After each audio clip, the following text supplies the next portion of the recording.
Indiana Jones and the Great Circle. Where do I even begin? So, Troy Baker is known for Samuel Drake, mostly by Uncharted fans and stuff, you know? I couldn't remember the other name of the game that he plays in, but they both have the same voice, you know? He usually uses the same voice for most things he does. But Indiana Jones and the Great Circle, Troy Baker plays Indiana Jones, and you may think, oh, that sounds like a bad fucking idea.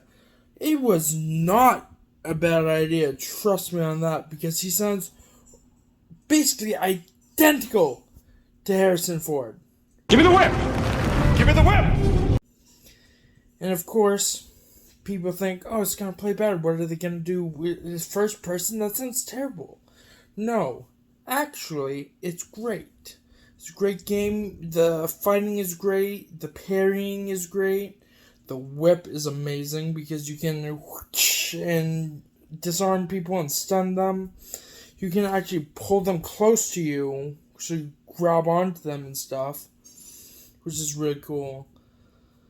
But there's literally no flaw to it, in my opinion, at least. And the only flaw that I saw was Troy Baker, one of his lines, he had to go, you know? And I could hear Troy Baker in that. But that was the only time I heard Troy Baker. Every other time I heard young Harrison Ford, which is amazing. Which is not to say that I'm the only one either, because apparently the producer was thinking that they were going through some reference lines of young Harrison Ford to make the movie. No, it was a demo reel. You can look it up. It was a demo reel of Troy Baker that he was going through.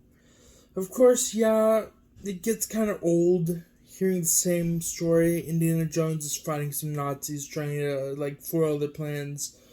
They do that in this, but it's done very, very well, honestly, in my opinion.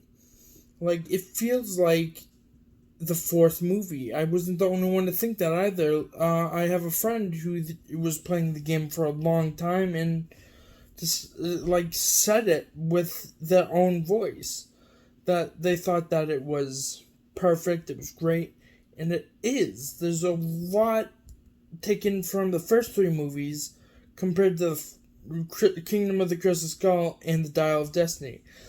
I personally thought all the movies were good, including the Dial of Destiny and Kingdom of the Crystal Skull.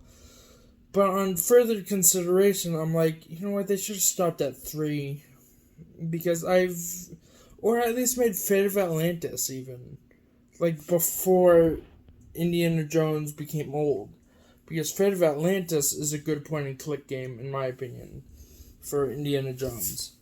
And I don't know, it feels like it could probably make it a better movie, but I think this game is the fourth movie, honestly. It's really great. It's one of those games that I couldn't put down. I played it on December 31st for the first time of 2024. And then I was wanting to play it some more, so I streamed it a second time that same day. And I was like, you know what, this game's great. So I played it again today after playing 2 other games. But yeah, 10 out of 10 fucking game. I really enjoy it. It feels like you're playing as Indy. Okay, I am playing on the easiest difficulty and have died or got knocked out a bunch of times by Nazis in the game. But that's only because I rush in when playing games. So, other than that, it's a really good game. If you want a challenging game as somebody who doesn't usually play something like Dark Souls, this is perfect level of difficulty.